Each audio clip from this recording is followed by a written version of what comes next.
Hey guys, welcome back to the channel. Today we got a little bit of a tactical tip. As you guys know, I've been working with the new speed paints and I figured I'd try and get a good rust effect down, and these are the results. So without much further ado, let's get into it.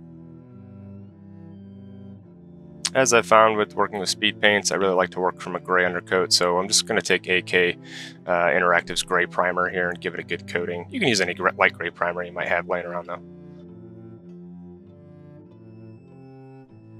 For the first layer here, we're going to reach for Burnished Red Speed Paint. This is going to give us a good dark brownish red to work up those rust tones from. And I'm going to just apply it pretty liberally all over. I'm going to start by just getting it on there, getting it coated. And you'll see at the end I kind of work in some patches by working the brush from the top to bottom, kind of trying to imitate a streaking effect to kind of give that weathering feel of rust.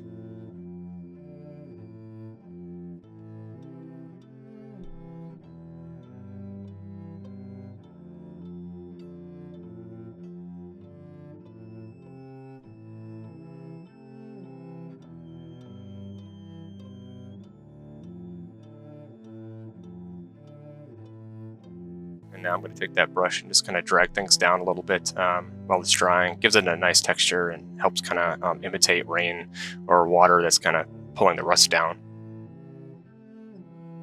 And here you can see the burnished red is nice and dry, and we're going to go and add a little bit more of those rusty tones. We're going to reach for Hardened Leather Speed Paint, and we're going to give that a patchy application kind of here and there on the barrel, leaving some of that burnished red showing through.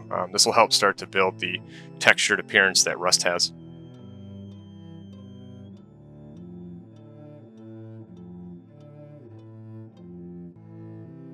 And with that dry, you can start to see some of the orange tones coming out. We're going to really pump up that orange by taking a mix of 2-to-1 of nuclear sunrise speed paint to pastel yellow speed paint.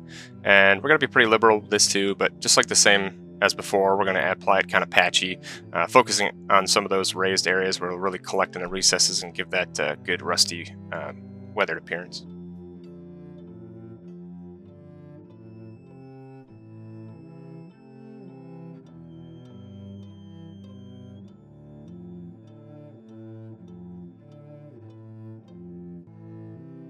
And with that done, we're going to take a black of choice and just give it a good dry brush all over.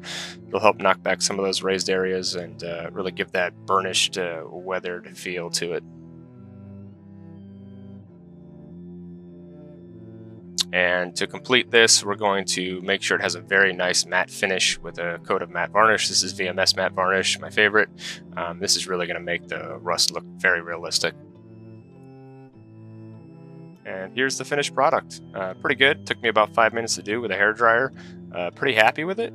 Great for using on terrain and on rubble bases and whatnot. Yeah, if you liked it, please subscribe, share, and keep tuning in.